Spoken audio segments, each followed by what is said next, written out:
ഹരേ രാമ ഹരേ രാമ രാമ രാമ ഹരേ ഹരേ ഹരേ കൃഷ്ണ ഹരേ കൃഷ്ണ ഹരേ കൃഷ്ണ രാമ ഹരേ കൃഷ്ണ രാമ കൃഷ്ണ ഹരേ ഹരേ ഹരേ രാമ ഹരേ രാമ രാമ രാമ ഹരേ ഹരേ ഹരേ കൃഷ്ണ ഹരേ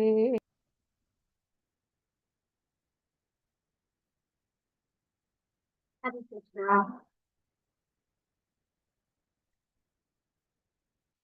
കൃഷ്ണ.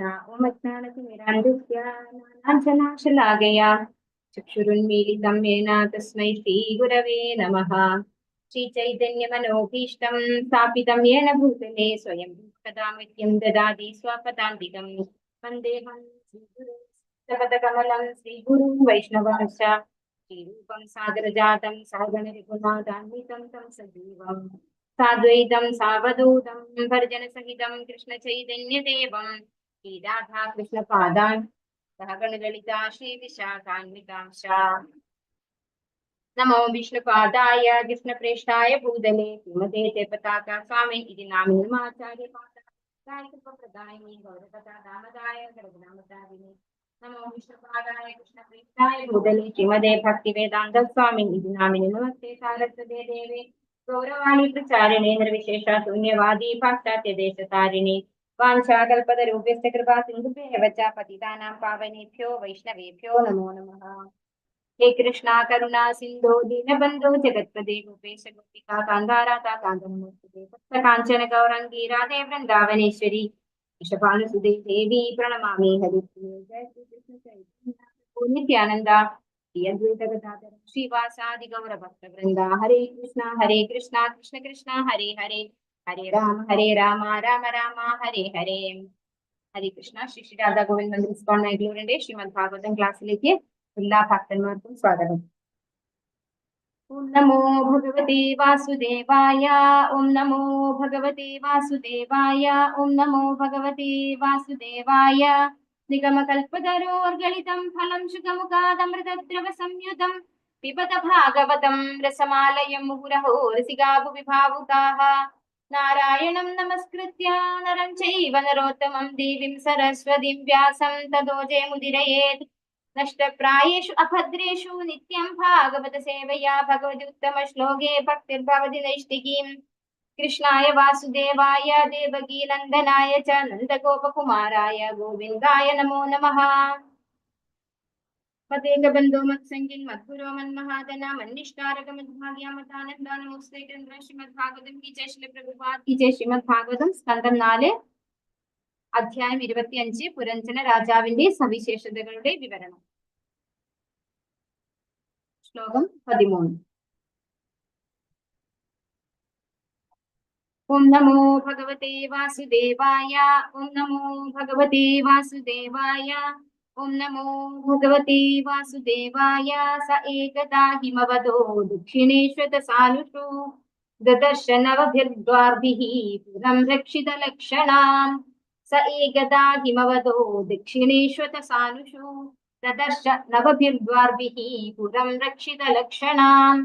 स एकदा हिमवदो दक्षिणेश्वतसानुषु ददर्श नवभिर्द्वार्भिः पुरं रक्षितलक्षणाम्.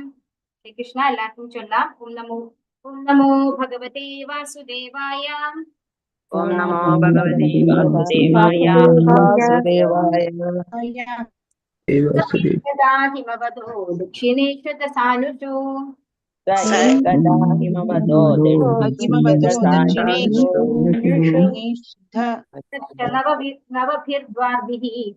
नवभिर्द्वार्भिः पुरं रक्षितलक्षणाम्. स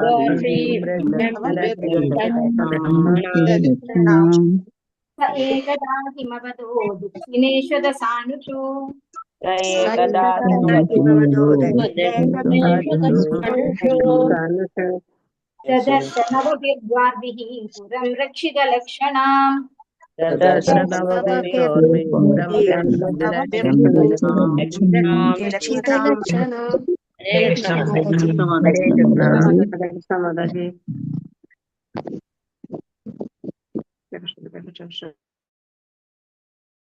मालती श्यामा देवी दासी माता जी हरे कृष्णा। हरे कृष्ण माता जी। हरे कृष्णा। ओम नमो भगवते वासुदेवाय। स एकदा हिमवदो दक्षिणेशदशानुषु ददर्श नवभिर्गर्भिपुरं रक्षितलक्षणाम्। हरे कृष्ण माता जी। हरे कृष्णा। विजया नानु माता जी हरे कृष्णा। हरे कृष्ण माता जी। हरे ओम कृष्ण। नमो भगवते वासुदेवाय। स एकदा हिमवतो दक्षिणेषु दशानुषु ददर्श नवभिर्दोर्भे पुरं प्रेक्षितलक्षणाम्। हरे कृष्ण माता जी। हरे कृष्णा माता जी। सुवर्ण प्रभा माता जी हरे कृष्णा। हरे कृष्ण माता जी। ओम भगवते वासुदेवाय।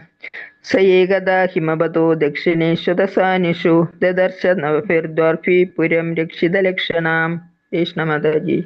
हरे कृष्णा माता जी। पद्मा कुमारी माता जी हरे कृष्णा। हरे कृष्ण माता जी। ओम नमो भगवते वासुदेवाय।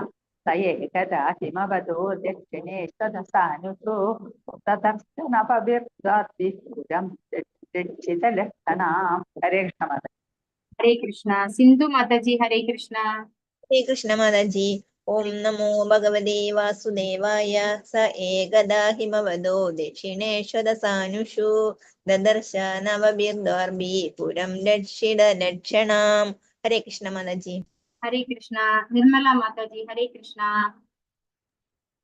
हरे कृष्ण माता जी। हरे कृष्ण। ओम नमो भगवते वासुदेवाय। स एकदा हिमवदो दक्षिणेश्वरस्थानुषु ददर्श नवभिर्द्वार्भि पुरं रक्षितलक्षणाम्। हरे कृष्ण माता जी। हरे कृष्णा माता जी। पंकजाक्षी माता जी हरे कृष्णा। ഹരേ കൃഷ്ണ മാതാജി പ്രണാമം. മാതാജി സെക്കൻഡ് ലൈനിൽ ലാസ്റ്റില് ലക്ഷിത എന്നല്ലേ? രക്ഷിതാന്നില് രക്ഷിത മുകളിൽ ഞാൻ മീനിങ് നോക്കട്ടെ. ലക്ഷിത മാതാജി ശരിയാണ്. ലക്ഷിത ലക്ഷണം. കാരണം മുകളിലത്തെ ശ്ലോകം അങ്ങനെയല്ലേ കൊടുത്തത്? അതാ ചോദിച്ചത്. അതെ അതെ, ലക്ഷിത ലക്ഷണം എന്നാണ്. ശരിയാണ്. ഹരേ കൃഷ്ണ മാതാജി പ്രണാമം. ഓം നമോ ഭഗവതേ വാസുദേവായ. സ ഏകദ ഹിമവദോ ദക്ഷിണേശ്വരസാനുഷു ദദർശ നവവീർദ്വാരാഭി പുരലക്ഷിത ലക്ഷണാം. ഹരേ കൃഷ്ണ മാതാജി. ഹരേ കൃഷ്ണ മാതാജി. സീതാരാമനുണ്ണി മാതാജി हरे कृष्ण माता जी। ഹരേ കൃഷ്ണ. ओम नमो भगवते वासुदेवाय। स एकदा हिमवतो दक्षिणेश्वरदत्तानुषु ददर्श नवभिर्द्वार्भिः पुरं दक्षिणलक्षणाम्। हरे कृष्ण माता जी। ലക്ഷിത ലക്ഷണം എന്നാണ് മാതാജി മുകളിലുള്ളത്. ഹിന്ദിയിലുള്ളത് മീനിങ്ങിലും ലക്ഷിത ലക്ഷണം എന്നാണ്. എല്ലാവരോടും പറയാണ് ലക്ഷിത ലക്ഷണമാണത്, ലക്ഷിത അല്ല. രാമചന്ദ്ര പൈ പ്രഭുജി ഹരേ കൃഷ്ണ പ്രഭുജി. हरे कृष्ण माता जी। ओम नमो भगवते वासुदेवाय। स एकदा हिमवदो दक्षिणेश्वरसानुषु ददर्श नवभिर्द्वार्भिः पुरं रक्षितलक्षणाम्। हरे कृष्ण माता जी। ഹരേ കൃഷ്ണ പ്രഭുജി. അംബിക കേശവി ദേവിദാസി മാതാജി ഹരേ കൃഷ്ണ മാതാജി. ഹരേ കൃഷ്ണ മാതാജി. ഇതിൽ ലക്ഷണം എന്നെഴുതിയിരിക്കുന്നു മാതാജി. എന്താണ്? ലക്ഷണം എന്നെഴുതിയിരിക്കുന്നു മാതാജി. അതെ, ലക്ഷിത ലക്ഷണം എന്നാണ്. ലക്ഷിത. ഹരേ കൃഷ്ണ. ലക്ഷിത ലക്ഷണ അങ്ങനെയാണ് ഉള്ളത് മാതാജി. ലക്ഷണം എന്നല്ലേ മാതാജി? മാതാജി ലക്ഷണം എന്നാണ് വാസുദേവായ.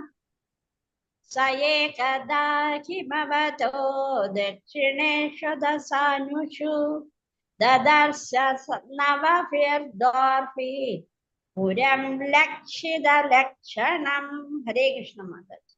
ഹരേ കൃഷ്ണ മാതാജി. രാജി മാതാജി ഹരേ കൃഷ്ണ. हरे कृष्ण माता जी। ओम नमो भगवते वासुदेवाय। स एकदा हिमवदो दक्षिणेश्वरसानुषु ददर्श नवभिर्द्वार्भिः पुरं लक्षितलक्षणम्. हरे कृष्ण माता जी। हरे कृष्ण माताजी. विरजा विजय देवीदासी माताजी हरे कृष्ण माताजी. हरे कृष्ण माता जी। ओम नमो भगवते वासुदेवाय। स एकदा हिमवतो दक्षिणेश्वरसानुषु ददर्श नवभिर्द्वार्की पुरं लक्षितलक्षणाम्. हरे कृष्ण माताजी. ഹരേ കൃഷ്ണ മാതാജി. വിരജ മാതാജി എന്തോ പറയാൻ തുടങ്ങിയല്ലോ, ഒന്ന് മ്യൂട്ട് ചെയ്യൂ മാതാജി. വിരജ മാതാജി. ഹരേ കൃഷ്ണ. ലക്ഷണം എന്ന് തന്നെ ഹിന്ദിയിൽ അങ്ങനെ ലക്ഷണം കാരണം മീനിങ്ങില് പ്ലൂറൽ വേർഡ് ആണ്. അത് ശരിയാണ് മാതാജി പറഞ്ഞത്. അത് ലക്ഷണം എന്നുള്ളത് മലയാളത്തിലുള്ള മിസ്റ്റേക്ക് ആണ്. എല്ലാ സൗകര്യങ്ങളും എന്നാണ്. ഇതൊരു പ്ലൂറൽ വേർഡ് ആണ്. സംസ്കൃതത്തില് ഈ ദീർഘം വരുന്നത് പ്ലൂരല് കാണിക്കാനാണ്. അതുകൊണ്ട് അത് ലക്ഷണം എന്ന് തന്നെയാണ്. ലക്ഷണം എന്ന് പറഞ്ഞാൽ ഒരു ലക്ഷണം മാത്രമേ ആകുന്നുള്ളൂ. ലക്ഷണ എന്ന് പറഞ്ഞാൽ അതാണ് ഇവിടെ മംഗളകരമായ എല്ലാ സൗകര്യങ്ങളും എന്നാണ് ആ ഒരു മീനിങ് കൊടുത്തിരിക്കുന്നത്. അപ്പൊ അത് പ്ലൂരൽ വേർഡാണ്. അപ്പൊ അത് ലക്ഷണം തന്നെയാണ്. ഹരേ കൃഷ്ണ. ഹരേ കൃഷ്ണ മാതാജി. താങ്ക് യു മാതാജി. തങ്കമണി മാതാജി. ഹരേ കൃഷ്ണ. ഹരേ കൃഷ്ണ മാതാജി. ഹരേ കൃഷ്ണ. ഓം നമോ ഭഗവതേ വാസുദേവായ. സ ഏകദാ ഹിമവതോ ദക്ഷിണേശ്വരസാനുഷു ദദർശ നവഭിർദ്വാർഭി പുരം ലക്ഷിതലക്ഷണാം. ഹരേ കൃഷ്ണ. ഹരേ കൃഷ്ണ മാതാജി. രതി മാതാജി. ഹരേ കൃഷ്ണ. ഹരേ കൃഷ്ണ മാതാജി. ഓം നമോ ഭഗവതേ വാസുദേവായ. സ ഏകദാ ഹിമവതോ ദക്ഷിണേശ്വരസാനുഷു ദദർശ നവദ്വാർഭേ പുരം ലക്ഷിതലക്ഷണാം. ഹരേ കൃഷ്ണ മാതാജി. ഹരേ കൃഷ്ണ മാതാജി. തനുകൃതി മാതാജി. ഹരേ കൃഷ്ണ. ഹരേ കൃഷ്ണ മാതാജി. ഓം നമോ ഭഗവതേ വാസുദേവായ. സ ഏകദാ ഹിമവതോ ദക്ഷിണേശ്വരസാനുഷു ദദർശ നവഭിർദ്വാർഭിഃ പുരം രക്ഷിതലക്ഷണാം. ഹരേ കൃഷ്ണ മാതാജി. ഹരേ കൃഷ്ണ മാതാജി. ഭാരതി അമ്മ മാതാജി. ഹരേ കൃഷ്ണ. ഹരേ കൃഷ്ണ മാതാജി. ഓം നമോ ഭഗവതേ വാസുദേവായ. സ ഏകദാ ഹിമവതോ ദക്ഷിണേശ്വരസാനുഷു ദദർശ നവഭിർദ്വാർഭിഃ പുരം ലക്ഷിതലക്ഷണാം. ഹരേ കൃഷ്ണ. ഹരേ കൃഷ്ണ മാതാജി. ശോഭ മാതാജി. ഹരേ കൃഷ്ണ. ഹരേ കൃഷ്ണ മാതാജി. ഹരേ കൃഷ്ണ. ഓം നമോ ഭഗവതേ വാസുദേവായ. സ ഏകദാ ഹിമവതോ ദക്ഷിണേശ്വരസാനുഷു ദദർശ നവഭിർദ്വാർഭിഃ പുരം ലക്ഷിതലക്ഷണാം. ഹരേ കൃഷ്ണ മാതാജി. ഹരേ കൃഷ്ണ മാതാജി. വത്സല ഷാജി മാതാജി. ഹരേ കൃഷ്ണ. ഹരേ കൃഷ്ണ മാതാജി. ഹരേ കൃഷ്ണ. ഓം നമോ ഭഗവതേ വാസുദേവായ. സ ഏകദാ ഹിമവതോ ദക്ഷിണേശ്വരസാനുഷു ദദർശ നവഭിർദ്വാർഭിഃ പുരം ലക്ഷിതലക്ഷണാം. ഹരേ കൃഷ്ണ മാതാജി. ശാരദാക്ഷി ഉപാസന ദേവിദാസി മാതാജി. ഹരേ കൃഷ്ണ. ഹരേ കൃഷ്ണ. ഓം നമോ ഭഗവതേ വാസുദേവായ. സ ഏകദാ ഹിമവതോ ദക്ഷിണേശ്വരസാനുഷു ദദർശ നവഭിർദ്വാർഭിഃ പുരം ലക്ഷിതലക്ഷണാം. ഹരേ കൃഷ്ണ മാതാജി. ഹരേ കൃഷ്ണ മാതാജി. വത്സല ഗോപാലൻ മാതാജി. ഹരേ കൃഷ്ണ. ഹരേ കൃഷ്ണ മാതാജി. ഹരേ കൃഷ്ണ. ഓം നമോ ഭഗവതേ വാസുദേവായ. സ ഏകദാ ഹിമവതോ ദക്ഷിണേശ്വരസാനുഷു ദദർശ നവഭിർദ്വാർഭിഃ പുരം ലക്ഷിതലക്ഷണാം. ഹരേ കൃഷ്ണ മാതാജി. മഞ്ജു മാതാജി. ഹരേ കൃഷ്ണ. ഹരേ കൃഷ്ണ മാതാജി. ഓം നമോ ഭഗവതേ വാസുദേവായ. സ ഏകദാ ഹിമവതോ ദക്ഷിണേശ്വരസാനുഷു ദദർശ നവദ്വാർഭിഃ പുരം ലക്ഷിതലക്ഷണാം. ഹരേ കൃഷ്ണ മാതാജി. ഹരേ കൃഷ്ണ മാതാജി. വസന്ത മാതാജി. ഹരേ കൃഷ്ണ.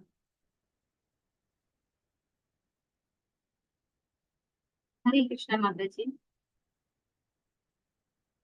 അനിത മാതാജി. ഹരേ കൃഷ്ണ. ഹരേ കൃഷ്ണ മാതാജി. ഹരേ കൃഷ്ണ. ഓം നമോ ഭഗവതേ വാസുദേവായ.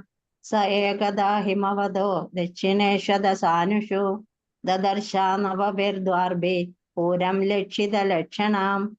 ഹരേ കൃഷ്ണ മാതാജി. ഹരേ കൃഷ്ണ മാതാജി. ഗീത എസ് ആർ മാതാജി. ഹരേ കൃഷ്ണ. ഹരേ കൃഷ്ണ മാതാജി. മാതാജി. ഗീത മാതാജി ചൊല്ലിയിട്ട് മാതാജി ചൊല്ലിക്കോളൂ. വസന്ത മാതാജി. ഹരേ കൃഷ്ണ. ഹരേ കൃഷ്ണ മാതാജി. ഓം നമോ ഭഗവതേ വാസുദേവായ. സ ഏകദാ ഹിമവതോ ദക്ഷിണേശ്വാസാനുഷോ ദദർശ നവഭിർദ്വാവി പുരം ലക്ഷിതലക്ഷണം. ഹരേ കൃഷ്ണ മാതാജി. ഹരേ കൃഷ്ണ മാതാജി. വസന്ത മാതാജി ചൊല്ലിക്കോളൂ. ഹരേ കൃഷ്ണ മാതാജി. ഹരേ കൃഷ്ണ മാതാജി. ഓം നമോ ഭഗവതേ വാസുദേവായ. സ ഏകദാ ഹിമവതോ ദക്ഷിണേശ്വദസാനുഷോ ദദർശ നവഭിർദ്വാർഭിഃ പുരം ലക്ഷിതലക്ഷണാം. ഹരേ കൃഷ്ണ മാതാജി. ഹരേ കൃഷ്ണ മാതാജി. ഗീത ടി മാതാജി. ഹരേ കൃഷ്ണ. ഹരേ കൃഷ്ണ മാതാജി. ഹരേ കൃഷ്ണ. ഓം നമോ ഭഗവതേ വാസുദേവായ. സ ഏകദാ ഹിമവതോ ദക്ഷിണേശ്വദസാനുഷോ ദദർശ നവഭിർദ്വാർഭിഃ പുരം രക്ഷിതലക്ഷണാം. ഹരേ കൃഷ്ണ മാതാജി. ഹരേ കൃഷ്ണ മാതാജി. ചിത്ര മാതാജി. ഹരേ കൃഷ്ണ. ഹരേ കൃഷ്ണ മാതാജി. ഓം നമോ ഭഗവതേ വാസുദേവായ. സ ഏകദാ ഹിമവതോ ദക്ഷിണേഷു അധസാനുഷു ദദർശ നവഭിർദ്വാരഭിഃ പുരം ലക്ഷിതലക്ഷണാം. ഹരേ കൃഷ്ണ മാതാജി. ഹരേ കൃഷ്ണ മാതാജി. വത്സല മാതാജി. ഹരേ കൃഷ്ണ. ഹരേ കൃഷ്ണ മാതാജി. ഓം നമോ ഭഗവതേ വാസുദേവായ. സ ഏകദാ ഹിമവതോ ദക്ഷിണേശ്വദസാനുഷോ ദദർശ നവഭിർദ്വാർഭിഃ പുരം രക്ഷിതലക്ഷണാം. ഹരേ കൃഷ്ണ മാതാജി. മാതാജി. ഗീത ടി മാതാജി. ഹരേ കൃഷ്ണ. ഹരേ കൃഷ്ണ മാതാജി. ഹരേ കൃഷ്ണ മാതാജി. ഹരേ കൃഷ്ണ. ഓം നമോ ഭഗവതേ വാസുദേവായ. സ ഏകദാ ഹിമവതോ ദക്ഷിണേശ്വദസാനുഷു ദദർശ നവഭിർദ്വാർഭിഃ പുരം രക്ഷിതലക്ഷണാം. ഹരേ കൃഷ്ണ മാതാജി. ഹരേ കൃഷ്ണ. ഹരേ കൃഷ്ണ മാതാജി. ശ്രീജ മാതാജി. ഹരേ കൃഷ്ണ. ഹരേ കൃഷ്ണ മാതാജി. ഓം നമോ ഭഗവതേ വാസുദേവായ. സ ഏകദാ ഹിമവതോ ദക്ഷിണേശ്വദസാനുഷോ ദദർശ നവഭിർദ്വാർഭിഃ പുരം ലക്ഷണലക്ഷിതാം. ഹരേ കൃഷ്ണ മാതാജി. ഹരേ കൃഷ്ണ മാതാജി. ഇനി ആർക്കെങ്കിലും ചൊല്ലാൻ താല്പര്യമുണ്ടോ? സാവിത്രി കൃഷ്ണ ദേവദാസി മാതാജി. ഹരേ കൃഷ്ണ മാതാജി. ഹരേ കൃഷ്ണ മാതാജി. പ്രണാമ മാതാജി. ഓം നമോ ഭഗവതേ വാസുദേവായ. സ ഏകദാ ഹിമവതോ ദക്ഷിണേശ്വദസാനുഷു ദദർശ നവഭിർദ്വാർഭിഃ പുരം ലക്ഷിതലക്ഷണാം. ഹരേ കൃഷ്ണ മാതാജി. ഹരേ കൃഷ്ണ മാതാജി. ഹരേ കൃഷ്ണ. നമുക്ക് ഇതിന്റെ വിവർത്തന ഭാഗത്ത് നോക്കാം. ഓം നമോ ഭഗവതേ വാസുദേവായ. സ ഏകദാ ഹിമവതോ ദക്ഷിണേശ്വദസാനുഷു ദദർശ നവഭിർദ്വാർഭിഃ പുരം ലക്ഷിതലക്ഷണാം. സ ആ പുരഞ്ജന രാജാവ് ഏകദാ പണ്ടൊരിക്കൽ ഹിമവതഃ ഹിമാലയ പർവ്വതത്തിന്റെ ദക്ഷിണേഷു ദക്ഷിണ ഭാഗം അഥ ഇതിനു ശേഷം സാനുഷു പർവ്വത ശിഖരങ്ങളിൽ ദദർശ കണ്ടെത്തി നവഭിഃ 9 ദ്വാരഭിഃ കവാടങ്ങൾ പുരം ഒരു നഗരം ലക്ഷിത ദൃശ്യമായി ലക്ഷണം മംഗളകരമായ എല്ലാ സൗകര്യങ്ങളും. വർത്തനം ഭാവാർത്ഥം എസി ഭക്തിവേദാന്ത സ്വാമി പ്രഭുപാദിച്ച്. ഒരിക്കൽ ഇങ്ങനെ സഞ്ചരിക്കുന്നതിനിടയിൽ അവൻ ഹിമാലയ പർവ്വതത്തിന്റെ ദക്ഷിണ ഭാഗത്തായി ഭാരതവർഷം ഇന്ത്യ എന്നു പേരുള്ള 9 പ്രവേശന ദ്വാരങ്ങളോടുകൂടിയ സർവ്വമംഗളകരവും എല്ലാ വിശിഷ്ട സൗകര്യങ്ങളുമുള്ള ഒരു നഗരം ദർശിച്ചു. ഇങ്ങനെ തനിക്ക് സ്യൂട്ടബിൾ ആയിട്ടുള്ള ഒരു പ്ലേസും ആര് കണ്ടില്ല? പുരഞ്ജനൻ അല്ലെ, ശരീരം, അതായത് പുരത്തിൽ രസിക്കുന്നവൻ. അങ്ങനെയുള്ള പുരഞ്ജനൻ എന്ന രാജാവ് തനിക്ക് വസിക്കാൻ ഒരു സ്യൂട്ടബിൾ ആയിട്ടുള്ള ഒരു പ്ലേസും കാണാതെ കോപത്താലും നിരാശയാലും മൂടപ്പെട്ടു അങ്ങനെ ഒരു അവസ്ഥയിലേക്ക് എത്തി അല്ലെ. അങ്ങനെ സഞ്ചരിച്ചു കൊണ്ടിരിക്കുമ്പോൾ അവൻ എവിടെ എത്തി? ഹിമാലയ പർവ്വതത്തിന്റെ ദക്ഷിണ ഭാഗത്തായിട്ട് ഭാരതവർഷം എന്നു പേരുള്ള 9 പ്രവേശന ദ്വാരങ്ങളുള്ള ഒരു വിശിഷ്ട സൗകര്യമുള്ള ഒരു നഗരം ദർശിച്ചു എന്നാണ് പറയുന്നത്. അപ്പോ എവിടെ ജനിക്കാൻ ഒരു അവസരം കിട്ടുകയാണ് ചെയ്യുന്നത്? ഇവിടെ ഈ ഒരു ഇതിൽ മനസ്സിലാക്കേണ്ടത് ഭാരതവർഷത്തിലെ 9 ദ്വാരങ്ങളുള്ള പുരം എന്ന് പറഞ്ഞു കഴിഞ്ഞാൽ എന്താണ്? അത് നമ്മുടെ ഈ ശരീരം തന്നെയാണ് അല്ലെ. നവദ്വാരേ പുരേ ദേഹി അല്ലെ. അപ്പൊ നവദ്വാരങ്ങളുള്ള ഒരു ശരീരം എവിടെ കിട്ടിയിരിക്കുന്നു? ഭാരതവർഷത്തിൽ അല്ലെ, ഇന്ത്യയിൽ കിട്ടിയിരിക്കുന്നു. അപ്പൊ എല്ലാ വിശിഷ്ട സൗകര്യങ്ങളുമുള്ള ഒരു നഗരം ദർശിച്ചു. അതെന്താണ്? എല്ലാ വിശിഷ്ട സൗകര്യങ്ങളുമുള്ള ഒരു നഗരം എന്ന് പറയുന്നത്? എല്ലാ സൗകര്യങ്ങളും നമുക്ക് കിട്ടുന്നത് മനുഷ്യ ശരീരത്തിലേക്ക് വരുമ്പോഴാണ്. മൃഗശരീരത്തിൽ നമുക്ക് എല്ലാ സൗകര്യങ്ങളും കിട്ടില്ല അല്ലെ. നമുക്ക് ബെറ്റർ ആയിട്ടുള്ള ഒരു സൗകര്യം കിട്ടുന്ന ഒരു ഇതാണ് ഒരു മനുഷ്യ ശരീരം.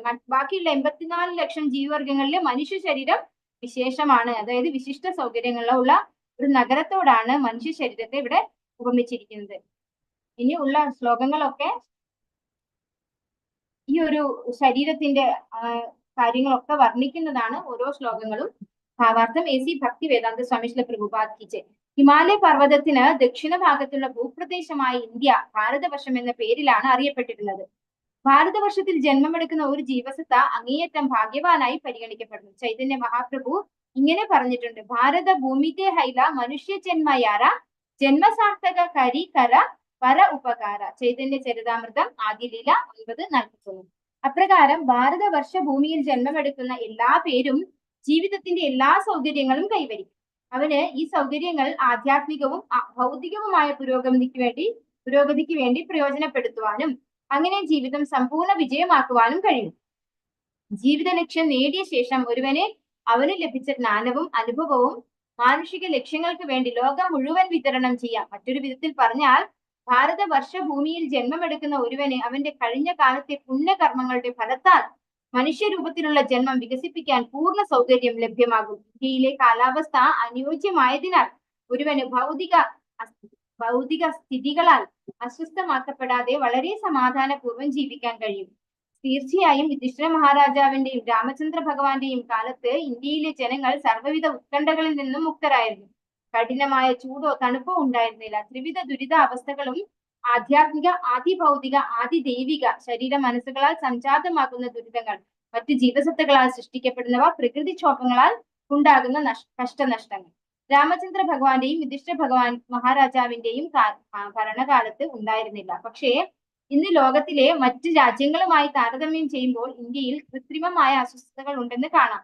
ഭൗതികമായ ഈ അസ്വാസ്ഥ്യങ്ങൾ ഉള്ളപ്പോഴും എങ്ങനെ തന്നെ ആയാലും ഒരുവന് ഭൗതിക ബന്ധനത്തിൽ നിന്നുള്ള മുക്തി അഥവാ മോക്ഷം എന്ന അവന്റെ ജീവിത ലക്ഷ്യം നിഷ്പ്രയാസം നേടാൻ കഴിയും വിധത്തിലുള്ളതാണ് ഭാരത സംസ്കാരം. അപ്രകാരം ഒരുവന് ഇന്ത്യയിൽ ജന്മം ലഭിക്കണമെങ്കിൽ അവൻ അവന്റെ കഴിഞ്ഞ ജീവിതത്തിൽ നിശ്ചയമായും ധാരാളം പുണ്യകർമ്മങ്ങൾ ചെയ്തിരിക്കണം. അപ്പോ ഈ ഒരു ഭാരതവർഷം അല്ലെ, ഭാരതവർഷത്തിൽ എന്തുകൊണ്ടാണ് ഭാരതവർഷം പറയുന്നത്? ഹിമാലയ പർവ്വതത്തിന് ദക്ഷിണ ഭാഗത്തുള്ള ഭൂപ്രദേശം, അങ്ങനെയാണ് ശ്ലോകത്തിൽ പറഞ്ഞിരിക്കുന്നത് അല്ലെ. അത് ഭാരതവർഷമാണെന്നും ആ ഭാരതവർഷം ഇന്ന് ഇന്ത്യ എന്നാണ് അറിയപ്പെടുന്നത് അല്ലെ. അങ്ങനെ ഒരു ജന്മം, ആ ഒരു ഭാരതത്തിൽ കിട്ടുന്ന ജന്മത്തിന്റെ പ്രത്യേകതയാണ് ഈ ഒരു ശ്ലോകത്തിൽ മുഴുവൻ ശ്രീല പ്രഭുപാദർ നമുക്ക് പറഞ്ഞു തരുന്നത്. ആ ഒരു ജീവസത്ത അങ്ങേയറ്റം ഭാഗ്യവാനായി പരിഗണിക്കപ്പെടുന്നു. അപ്പോൾ നമ്മളൊക്കെ വളരെ ഭാഗ്യവാന്മാരാണ് അല്ലെ. ഈ ഒരു ഭാരത ഭൂമിയിലാണ് നമ്മളൊക്കെ ജനിച്ചിരിക്കുന്നത്. ചൈതന്യ മഹാപ്രഭു എന്താ പറയുന്നത്? ഭാരതഭൂമിത്തെ ഹൈല മനുഷ്യ ജന്മയാര ജന്മസാർത്ഥക കരികര പര ഉപകാര. അപ്പൊ ഭാരത വർഷ ഭൂമിയിൽ ജന്മമെടുക്കുന്ന എല്ലാ പേരും ജീവിതത്തിന്റെ എല്ലാ സൗകര്യങ്ങളും കൈവരിക്കും. അപ്പോ ഒരു ജീവിതത്തിന് ആധ്യാത്മിക പുരോഗതിയും അതുപോലെ മെറ്റീരിയലിസ്റ്റിക് ആയിട്ടുള്ള, അതായത് സൗകര്യങ്ങളോട് കൂടിയും ജീവിക്കാൻ പറ്റുന്ന വളരെ സ്യൂട്ടബിൾ ആയിട്ടുള്ള ഒരു പ്ലേസ് ആണ് ഈ ഭാരതഭൂമി എന്നാണ് പറയുന്നത്. അപ്പോ അവന് ഈ സൗകര്യങ്ങൾ ആധ്യാത്മികവും ഭൗതികവുമായ പുരോഗതിക്ക് വേണ്ടി പ്രയോജനപ്പെടുത്തുവാനും അങ്ങനെ ജീവിതം സമ്പൂർണ്ണ വിജയമാക്കുവാനും കഴിയും. അപ്പൊ ഇവിടെ നമുക്ക് എന്തുകൊണ്ടാണ് അങ്ങനെ പറയുന്നത്? നമുക്കറിയാം, ശ്രീരാമസ്വാമി, ഭഗവാൻ ശ്രീകൃഷ്ണൻ അല്ലെ, എല്ലാവരും, അതുപോലെ ചൈതന്യ മഹാപ്രഭു, എല്ലാവരും ഇവിടെയാണ് അവതരിച്ചിരിക്കുന്നത്. നമ്മുടെ ഭഗവാന്റെ ലീലകളെല്ലാം ആടിയിട്ടുള്ളത് ഈ ഒരു ഭാരതവർഷം എന്ന് പറയുന്ന ഈ ഒരു ഭൂമിയിലാണ് അല്ലെ. ഭഗവാൻ എല്ലാ ലീലകളും ചെയ്തിട്ടുള്ളത് ഈ ഭൂമിയിലായതുകൊണ്ട് തന്നെ ആ ഭൂമിയിൽ പിറക്കാൻ ഒരു അവസരം കിട്ടുക എന്ന് പറയുമ്പോൾ നമുക്ക് ആ ഒരു പാദധൂളി അല്ലെ, നമുക്ക് ഭഗവാന്റെ പാദധൂളി നമുക്ക് കിട്ടുന്നു. അതുപോലെ അവിടെ ഭക്തന്മാർ ഒരുപാട് പേരുണ്ടായിട്ടുണ്ട് അല്ലെ, ഷഡ്ഗോസ്വാമിമാര്, അങ്ങനെ എല്ലാ ഭക്തന്മാരും ജനിച്ചിട്ടുള്ളതും ഈ ഒരു ഭൂമിയിൽ തന്നെയാണ്. അതിന്റെ ഒക്കെ ഒരു കാരുണ്യം നമുക്ക് കിട്ടും. നമുക്ക് ശാസ്ത്രങ്ങൾ അല്ലെ, നമ്മുടെ ഭഗവത്ഗീത, ഭാഗവതം പോലെയുള്ള ശാസ്ത്രങ്ങളും ഭാരതഭൂമിയിലാണ് ഉള്ളത് അല്ലെ. അതുകൊണ്ട് തന്നെ നമുക്ക് എല്ലാറ്റിനും ഉള്ള ഒരു അവസരം നമുക്ക് കിട്ടുന്നുണ്ട്. പക്ഷെ അത് നമ്മൾ ഉപയോഗിക്കണം. അതിനനുസരിച്ചാണ് നമ്മുടെ പുരോഗതി ഉണ്ടാവുക. അത് ഉപയോഗിക്കാതെ നമ്മൾ എല്ലാ സ്ഥലത്തും ജീവിക്കുന്ന ഒരു സാധാരണ ഒരു ജീവാത്മാവിനെ പോലെ ബദ്ധജീവാത്മാവായിട്ട് നമ്മൾ കാലം കഴിച്ചാൽ നമുക്ക് എന്താണ് ആ ഒരു ചാൻസ് കിട്ടില്ല. എന്നാലും അത്രയും പുണ്യം ചെയ്തിട്ടാണ് ഒരുവന് ഈ ഒരു ഭൂമിയിൽ ജനിക്കാൻ സാധിക്കുന്നത് എന്നാണ് ഇവിടുന്ന് മനസ്സിലാക്കി തരുന്നത്. മറ്റൊരു തരത്തിൽ പറഞ്ഞാൽ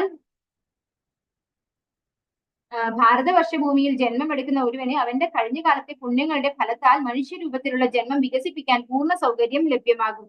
ഇന്ത്യയിലെ കാലാവസ്ഥ അനുയോജ്യമായതിനാൽ ഒരുവന് ഭൗതിക സ്ഥിതികളാൽ അസ്വസ്ഥമാക്കപ്പെടാതെ വളരെ സമാധാനപൂർവ്വം ജീവിക്കാൻ കഴിയും. അമിതമായ ആസ്വാദനം കുറച്ച് കുറവാണ് ഭാരതത്തിൽ. അതുകൊണ്ട് തന്നെ നമുക്ക് പെട്ടെന്ന് തന്നെ മുക്തരാവാനും ഭക്തിയിലേക്ക് വരാനും ഉള്ള ഒരു സാഹചര്യം നമുക്കിവിടെ കിട്ടുന്നു. അതുപോലെ കാലാവസ്ഥയും കഠിനമായ തണുപ്പോ ചൂട് അങ്ങനെയുള്ളതൊന്നും ഇവിടെ ഇല്ല. അതുപോലെ രാമചന്ദ്ര ഭഗവാന്റെയും യുധിഷ്ഠിര മഹാരാജാവിന്റെയും ഒക്കെ കാലഘട്ടത്തിൽ ആദി ഭൗതിക, ആദി ദൈവിക, ആദി അധ്യാത്മിക ഇങ്ങനെയുള്ള വിവിധ ക്ലേശങ്ങൾ ഉണ്ടായിരുന്നില്ല എന്നാണ് പറയുന്നത്.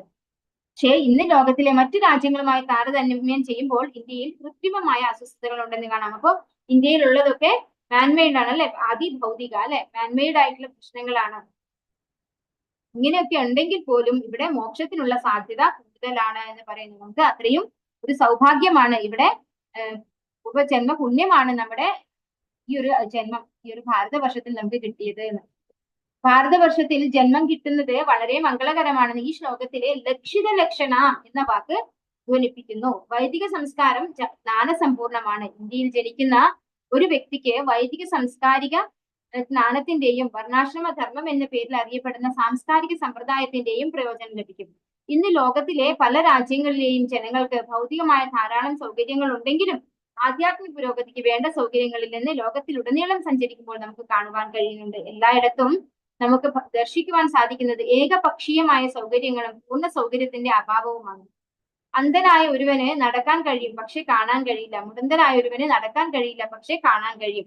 അന്ധ പങ്കുന്യായ, നടക്കാൻ കഴിയുന്ന അന്ധൻ മുടന്തനെ തോളിലേറ്റിയാൽ കാഴ്ചയുള്ള മുടന്തൻ തോളിൽ ഇരുന്ന അന്ധനെ വഴി പറഞ്ഞു കൊടുത്തു നയിക്കും. അങ്ങനെ അവർക്ക് യോജിച്ച് പ്രവർത്തിക്കാൻ കഴിയും. പക്ഷേ ഒറ്റയ്ക്കാകുമ്പോൾ ഇരുവർക്കും തടസ്സമില്ലാതെ നടക്കാൻ കഴിയില്ല. അതുപോലെ മനുഷ്യരൂപത്തിലുള്ള ഈ ജീവിതം ഒരേ സമയം ആധ്യാത്മിക പുരോഗതിയും ഭൗതിക ആവശ്യങ്ങളുടെ നിർവഹണവും ഉദ്ദേശിച്ചിട്ടുള്ളതാണ്.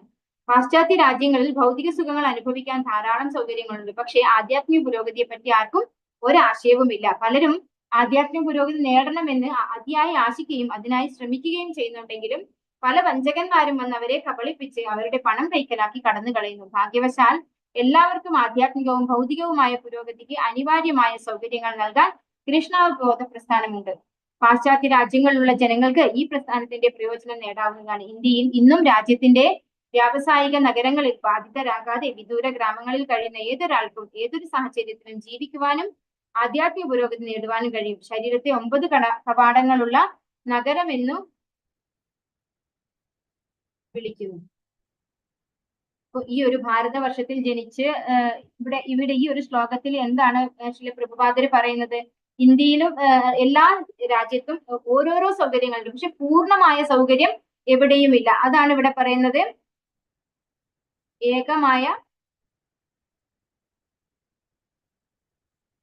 പല രാജ്യങ്ങളും ജനങ്ങൾക്ക് ഭൗതികമായ ധാരാളം സൗകര്യങ്ങൾ ഉണ്ടെങ്കിലും ആധ്യാത്മിക പുരോഗതിക്ക് വേണ്ട സൗകര്യങ്ങളില്ല എന്ന് പറയുന്നത്. അപ്പോൾ നമുക്ക് എല്ലാവർക്കും എല്ലാ രാജ്യത്തും ഒരേപോലെ എല്ലാ സൗകര്യങ്ങളും കിട്ടുന്നില്ല. പക്ഷെ ഭാരതത്തിൽ എന്താണ്, ആധ്യാത്മിക പുരോഗതിക്ക് വേണ്ടുള്ള സൗകര്യം കിട്ടിയിട്ടുണ്ട്. പക്ഷെ നമുക്ക് സാമ്പത്തിക പുരോഗതി കുറച്ച് കുറവാണ് കമ്പയറിംഗ് ടു അതർ കൺട്രീസ് അല്ലെ. നമ്മളെ പാശ്ചാത്യ രാജ്യങ്ങളെ കമ്പയർ ചെയ്യുമ്പോൾ നമുക്ക് സാമ്പത്തിക പുരോഗതി കുറവാണ്. പക്ഷെ ആധ്യാത്മികമായ പുരോഗതി ആർക്കുണ്ട്?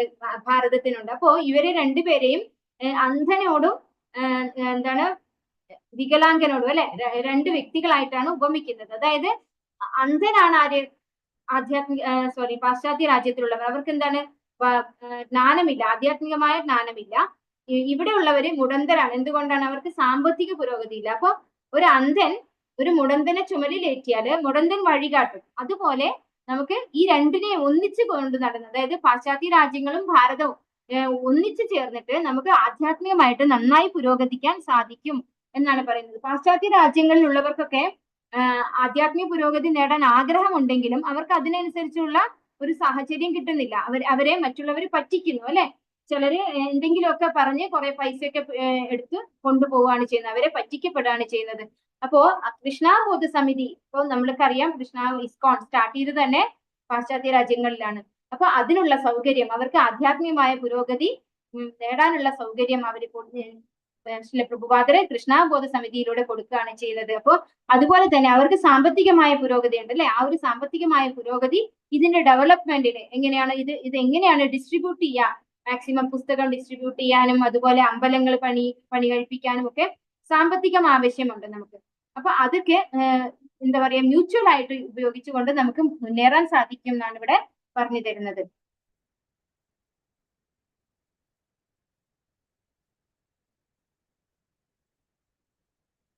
ഇനി ഈ ഒരു ശ്ലോകത്തിൽ പറഞ്ഞ കാര്യമാണ് അടുത്ത് പറയുന്നത്. നവദ്വാരേ പുരേ ദേഹി പറയുന്നുണ്ട് അല്ലെ. ആധ്യാത്മിക ശരീരത്തെ 9 കവാടങ്ങളുള്ള നഗരം എന്ന് വിളിക്കുന്നു. 2 കണ്ണുകൾ, 2 കാതുകൾ, 2 നാസാരന്ധ്രങ്ങൾ, ഒരു വായ്, ജനനേന്ദ്രിയം, ഗുദം എന്നിവയാണ് ഈ കവാടങ്ങൾ. അപ്പൊ നവദ്വാരങ്ങളുള്ള ഒരു കവാടങ്ങൾ, 9 കവാടങ്ങളുള്ള നഗരത്തോടാണ് ഈ ശ്ലോകത്തിൽ ഉപമിച്ചിരിക്കുന്നത്. അപ്പൊ ആ 9 ദ്വാരങ്ങൾ നമ്മുടെ ശരീരത്തിലെ 9 ദ്വാരങ്ങളാണ്. 9 കവാടങ്ങൾ എന്ന് പറയുന്നത് ശരീരത്തിന്റെ 9 ദ്വാരങ്ങളാണ്. ഇതൊക്കെയാണത്: 2 കണ്ണുകൾ, 2 കാതുകൾ, 2 നാസാരന്ധ്രങ്ങൾ, ഒരു വായ്, ജനനേന്ദ്രിയം, ഗുദം എന്നിവയാണ് ഈ കവാടങ്ങൾ. ഈ 9 കവാടങ്ങളും ശരിയായി പ്രവർത്തിക്കുമ്പോൾ ശരീരം ആരോഗ്യപൂർണമായിരിക്കും. ഇന്ത്യയിൽ ഇപ്പോഴും അതിപ്രഭാതത്തിൽ ഉണരുകയും കിണർ വെള്ളത്തിലോ പുഴയിലോ സ്നാനം ചെയ്യുകയും ക്ഷേത്ര ദർശനം നടത്തി മംഗളാരതിയിൽ പങ്കെടുക്കുകയും ഹരേ കൃഷ്ണ മഹാമന്ത്രം ജപിക്കുകയും പ്രസാദം സ്വീകരിക്കുകയും ചെയ്യുന്ന ഗ്രാമീണർ ഈ 9 കവാടങ്ങളും വൃത്തിയായി സൂക്ഷിക്കുന്നു. ഇപ്രകാരം ഒരുവന് മനുഷ്യ ജീവിതത്തിലെ എല്ലാ സൗകര്യങ്ങളും പ്രയോജനപ്പെടുത്താവുന്നതാണ്. ഞങ്ങൾ ഈ സമ്പ്രദായം ഞങ്ങളുടെ സമിതിയുടെ പാശ്ചാത്യ നാടുകളിലെ കേന്ദ്രങ്ങളിൽ ക്രമേണ നടപ്പാക്കി വരുന്നു. അതിന്റെ പ്രയോജനം സ്വീകരിക്കുന്നവർ ആധ്യാത്മിക ജീവിതത്തിൽ അധികം ഉണർവുള്ളവരായിക്കൊണ്ടിരിക്കുന്നു. ഇന്ന് ഇന്ത്യയെ മുടന്തനായ മനുഷ്യനോടും പാശ്ചാത്യ രാജ്യങ്ങളെ അന്ധനോടും താരതമ്യപ്പെടുത്താം. കഴിഞ്ഞ 2000 വർഷങ്ങളായി വിദേശ ഭരണാധികാരികളാൽ കീഴ്പ്പെടുത്തപ്പെട്ടിരുന്ന ഇന്ത്യയുടെ പുരോഗതിയുടെ കാലുകൾ തളർത്തപ്പെട്ടു. പടിഞ്ഞാറൻ രാജ്യങ്ങളിൽ ഭൗതിക ഐശ്വര്യങ്ങളുടെ ഉജ്ജ്വല തിളക്കത്താൽ ജനങ്ങൾ അന്ധരായിരിക്കുന്നു. പാശ്ചാത്യ നാടുകളിലെ അന്ധനായ മനുഷ്യനും ഇന്ത്യയിലെ മുടന്തനായ മനുഷ്യനും കൃഷ്ണാബോധ പ്രസ്ഥാനത്തിൽ ഒത്തുചേരണം. അപ്പോൾ ഇന്ത്യയിലെ മുടന്തനെ പാശ്ചാത്യന്റെ സഹായത്തോടെ നടക്കാനും അന്ധനായ പാശ്ചാത്യനെ മുടന്തനായ മനുഷ്യന്റെ സഹായത്തോടെ കാണാനും കഴിയും. ചുരുക്കത്തിൽ മാനവ സമൂഹത്തിന്റെ ഉന്നതിക്ക് പാശ്ചാത്യ രാജ്യങ്ങളുടെ ഭൗതിക പുരോഗതിയും ഇന്ത്യയുടെ ആത്മീയ സമ്പത്തും ഒത്തുചേരണം. അപ്പോ ഇവിടെ നവദ്വാരം എന്ന് പറഞ്ഞിരിക്കുന്നത് നമ്മുടെ ശരീരത്തിലുള്ള 9 ദ്വാരങ്ങളാണ്.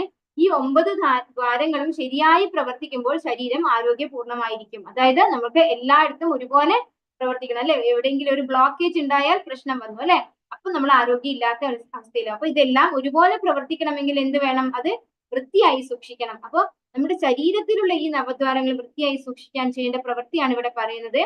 അതിപ്രഭാതത്തിൽ ഉണരുകയും കിണർ വെള്ളത്തിലോ പുഴയിലോ സ്നാനം ചെയ്യുകയും ക്ഷേത്ര ദർശനം നടത്തി മംഗളാരതിയിൽ പങ്കെടുക്കുക, ഹരേ കൃഷ്ണ മഹാമന്ത്രം ജപിക്കുക, ഭഗവാന്റെ പ്രസാദം സ്വീകരിക്കുക.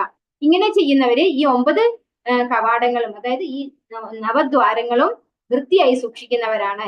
അങ്ങനെ സൂക്ഷിക്കുന്ന ഒരാൾക്ക്, അത്തരത്തിൽ പ്രവർത്തിക്കുന്ന ഒരാൾക്ക് ഈ മനുഷ്യ ജീവിതത്തിലെ എല്ലാ സൗകര്യങ്ങളും പ്രയോജനപ്പെടുത്തിക്കൊണ്ട് ഭക്തിയിലേക്ക് മുന്നേറാൻ സാധിക്കും അല്ലെ. നമുക്ക് വളരെ നീറ്റായിട്ട് നമ്മുടെ 9 ദ്വാരങ്ങളും നമുക്ക് വൃത്തിയായി സൂക്ഷിക്കാനും ഭക്തിയിലേക്ക് പുരോഗതിക്കാനും സാധിക്കുന്നു.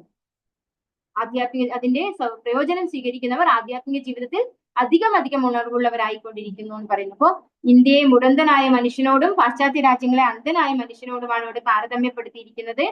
എങ്ങനെയാണ് പാശ്ചാത്യ രാജ്യങ്ങൾ അന്ധന്മാരായി പോയത്?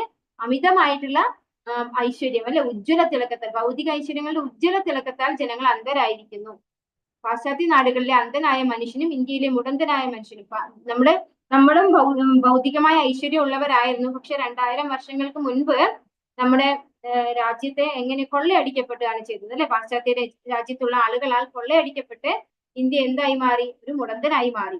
ഭാരതം ഒരു മുടന്തനായി മാറി, സാമ്പത്തിക പുരോഗതിയിൽ മുടന്തന്മാരായി മാറി. അപ്പൊ ഇപ്പോ നമുക്ക് 2 കൂട്ടർക്കും ഒന്നിച്ചു ചേർന്ന് ഇതിനെ ഉന്നതിയിലേക്ക് നയിക്കാൻ സാധിക്കും. മാനവ സമൂഹത്തിന്റെ ഉന്നതിക്ക് പാശ്ചാത്യ രാജ്യങ്ങളുടെ ഭൗതിക പുരോഗതിയും ഇന്ത്യയുടെ ആത്മീയ സമ്പത്തും ഒത്തുചേരണം എന്നാണ് ശ്രീല പ്രഭുപാദർ പറയുന്നത്. ഓം നമോ ഭഗവതേ വാസുദേവായ. പ്രാകാരാപവനാട്ടാല പരിഖൈരക്ഷതോരണൈഃ സ്വർണരൗപ്യായ ശൃംഗൈഃ സങ്കുലാം സർവതോ ഗൃഹൈഃ. ചൊല്ലാൻ ബാക്കിയുള്ളവർ ആരെങ്കിലും ഉണ്ടെങ്കിൽ ചൊല്ലാം. ശോഭ പ്രദീപ് മാതാജി, ഹരേ കൃഷ്ണ. हरे कृष्णा माता जी। കാണാമോ മാതാജി? ओम नमो भगवते वासुदेवाय। तत्कारो पवनाटल परे परिकैरक्षतोरणे स्वर्ण स्वर्णरो स्वर्णरौप्यायस्ते शृङ्गै सकुला सर्वदो गृहे। हरे कृष्णा। ഹരേ കൃഷ്ണ മാതാജി. പ്രാകാരോ പവനാട്ടാല പരിഖൈരക്ഷതോരണൈഃ സ്വർണരൗപ്യായ സൈശൃംഗൈഃ സങ്കുലാം സർവതോ ഗൃഹൈഃ. പ്രാകാര മതിലുകൾ, ഉപവന ഉദ്യാനങ്ങൾ, അത്താല ഗോപുരങ്ങൾ, പരിഖൈഹി കിടങ്ങുകൾ, അക്ഷ ജാലകങ്ങൾ, തോരണൈഹി കവാടങ്ങൾ, സ്വർണം രൗപ്യ വെള്ളി, അയസൈഹി ഇരുമ്പ് കൊണ്ട് നിർമ്മിച്ച, ശൃംഗൈഹി താഴികക്കുടങ്ങൾ, സങ്കുലം തിങ്ങി നിറഞ്ഞ, സർവതഃ എല്ലായിടത്തും, ഗൃഹൈഹി ഗൃഹങ്ങളാൽ. വിവർത്തനം ഭാവാർത്ഥം. ഏസി ഭക്തിവേദാന്ത സ്വാമി പ്രഭുപാദിജി. ഉദ്യാനങ്ങളാലും മതിലുകളാലും ചുറ്റപ്പെട്ട നഗരത്തിനുള്ളിൽ ഗോപുരങ്ങളും നീർച്ചാലുകളും ജാലകങ്ങളും കൈവഴികളും ഉണ്ടായിരുന്നു. അവിടുത്തെ ഗൃഹങ്ങൾ സ്വർണവും വെള്ളിയും ഇരുമ്പും കൊണ്ട് നിർമ്മിച്ച താഴികക്കുടങ്ങളാൽ അലങ്കരിക്കപ്പെട്ടിരിക്കുന്നു. അപ്പോ നാരദ മഹർഷിയാണ് പരീക്ഷിത് രാജാവിന് ഈ ഒരു പുരഞ്ജന രാജാവിനെ കുറിച്ച് എക്സ്പ്ലെയിൻ ചെയ്തു കൊടുക്കുന്നത് അല്ലെ. നമ്മൾ ഇവിടെ മനസ്സിലാക്കേണ്ടത് നമ്മുടെ ഈ ശരീരത്തെ കുറിച്ചാണ് ഈ വർണ്ണന. ഒരു നഗരത്തെ പോലെയാണ് വർണ്ണിച്ചിരിക്കുന്നത്. നമ്മൾ അത്രയും വലിയൊരു നഗരത്തിൽ വിഹരിക്കുന്ന പോലെയാണ് നമ്മൾ നമ്മുടെ ശരീരം കൊണ്ട് ചെയ്യുന്നത് എന്നുള്ളതാണ് ഈ ആലങ്കാരികമായിട്ടുള്ള ഭാഷ. ഭാവാർത്ഥത്തിൽ വ്യക്തമായി പറയുന്നുണ്ട് എന്തൊക്കെയാണ് ഏതിനോടാണ് ഉപമിച്ചിരിക്കുന്നത് നമുക്ക് നോക്കാം. ഭാവാർത്ഥം ശില പ്രഭുപാദിക്കിച്ചേ. ശരീരം തൊക്കുകൊണ്ടുള്ള മതിലുകളാൽ സംരക്ഷിക്കപ്പെടുന്നു. അപ്പോ ത്വക്കുകൾ, നമ്മുടെ ശരീരത്തിലെ ത്വക്കുകളെയാണ് മതിലുകളോട് ഉപമിച്ചിരിക്കുന്നത്. ശരീരത്തിലെ രോമങ്ങളെ ഉദ്യാനങ്ങളോടും നാസിക, ശിരസ് തുടങ്ങിയ ഉയർന്ന ഭാഗങ്ങളെ ഗോപുരങ്ങളോടും താരതമ്യം ചെയ്തിരിക്കുന്നു. അപ്പോ രോമങ്ങൾ, ശരീരത്തിലൊക്കെയുള്ള രോമങ്ങളെ ഉദ്യാനങ്ങളായിട്ടും നാസിക അതായത് മൂക്ക് അല്ലെ, മൂക്ക്, തല തുടങ്ങിയ ഉയർന്ന ഭാഗങ്ങളെ ഗോപുരങ്ങളോടും താരതമ്യം ചെയ്തിരിക്കുന്നു. ശരീരത്തിലെ ചുളിവുകളെയും താഴ്ന്ന ഭാഗങ്ങളെയും കിടങ്ങുകളോടും നീർച്ചാലുകളോടും കണ്ണുകളെ ജാലകങ്ങളോടും കൺപുരികങ്ങളെ സംരക്ഷണ കവാടങ്ങളോടും താരതമ്യപ്പെടുത്തിയിരിക്കുന്നു. അപ്പോ ശരീരത്തിലുള്ള ചെറിയ ചെറിയ ചുളിവുകള് അങ്ങനെയുള്ള താഴ്ന്ന ഭാഗങ്ങളെയൊക്കെ കിടങ്ങുകളോടും നീർച്ചാലുകളോടുമാണ് ഉപമിച്ചിരിക്കുന്നത്. കണ്ണുകളെ ജാലകങ്ങൾ അല്ലെ, തുറന്നിരിക്കാൻ സാധിക്കുന്നതാണല്ലേ, തുറക്കാനും അടക്കാനും സാധിക്കുന്ന കണ്ണുകളെ ജാലകങ്ങളോട് ഉപമിച്ചിരിക്കുന്നു. കൺപുരികങ്ങളെ, കണ്ണിനെ സംരക്ഷിക്കുകയാണ് അത് ചെയ്യുന്നത് അല്ലെ, അത് സംരക്ഷണ കവാടങ്ങളോടും താരതമ്യപ്പെടുത്തി. 3 ലോഹങ്ങൾ, സ്വർണം, വെള്ളി, ഇരുമ്പ്. ഇതെന്താണ്? ഭൗതിക പ്രകൃതിയുടെ ത്രിഗുണങ്ങളെ പ്രതിനിധാനം ചെയ്യുന്നു. അപ്പോ പൂന്താനം പറഞ്ഞിട്ടുണ്ട് അല്ലെ, സ്വർണ്ണച്ചങ്ങല, വെള്ളിച്ചങ്ങല, ഇരുമ്പ് ചങ്ങല. അതാണ് ഇത് ഇവിടെ പറഞ്ഞിരിക്കുന്നത്. സ്വർണവും വെള്ളി ഇരുമ്പും ആയിട്ടിരിക്കുന്നത് സത്ത്, രജസ്, തമസ് ആയിട്ടുള്ള ഗുണങ്ങളാണ്. ഭൗതിക പ്രകൃതിയിലെ ത്രിഗുണങ്ങളെയാണ് ഇത് പ്രതിനിധാനം ചെയ്യുന്നത്. സ്വർണം സത്ത് ഗുണത്തെയും വെള്ളി രജോ ഗുണത്തെയും ഇരുമ്പ് തമോ ഗുണത്തെയും. 3 ഘടകങ്ങൾ ത്രിധാതു അടങ്ങിയ ഒരു സഞ്ചിയായും ശരീരത്തെ പരിഗണിക്കാറുണ്ട്. അപ്പോ ശരീരം 3 ഘടകങ്ങൾ ത്രിധാതുക്കൾ അടങ്ങിയ ഒരു സഞ്ചിയായിട്ടാണ്. എന്തൊക്കെയാണ് ധാതുക്കള്? കഫം, പിത്തം, വായു. ഇതിനെയാണ് നമ്മൾ 3 ധാതുക്കളായിട്ട് കണക്കാക്കുന്നത്. ഇത് നിറഞ്ഞിട്ടുള്ള ഒരു സഞ്ചിയാണ് നമ്മുടെ ശരീരം എന്നാണ് പറയുന്നത്. യസ്യാത്മ ബുദ്ധി ഗുണപേത്രി ധാതുകെ. ഭാഗവത പ്രകാരം 10:84-13. കഫവും പിത്തവും വായുവും അടങ്ങുന്ന ഈ സഞ്ചിയാണ് താനെന്ന് കരുതുന്ന ഒരുവൻ പശുവിനേക്കാളോ കഴുതയേക്കാളോ ഒട്ടും ശ്രേഷ്ഠനല്ല. അപ്പോ നമ്മുടെ ഈ ശരീരം എന്ന് പറയുന്നത് എന്താണ്? അതൊരു സഞ്ചിയാണ് അല്ലെ. എന്താണ് അതിൽ നിറച്ചു വെച്ചിരിക്കുന്നത്? കഫവും പിത്തവും വായുവും. ഇങ്ങനെയുള്ള ഈ സഞ്ചിയാണ് ഞാനെന്ന് വിചാരിക്കുന്ന ഒരു വ്യക്തി കഴുതയെക്കാളോ പശുവിനേക്കാളോ ഒട്ടും ശ്രേഷ്ഠനായിട്ടുള്ള ഒരു വ്യക്തിയല്ല എന്നിവിടെ പറഞ്ഞു തരുന്നു. ഓം നമോ ഭഗവതേ വാസുദേവായ. നീലസ്ഫടികവൈഡൂര്യ മുക്താമരകതാരുണൈഃ ക്ലപ്തഹർമ്മ്യസ്ഥലീം ദീപ്താം ശ്രിയാ ഭോഗവതീമിവ.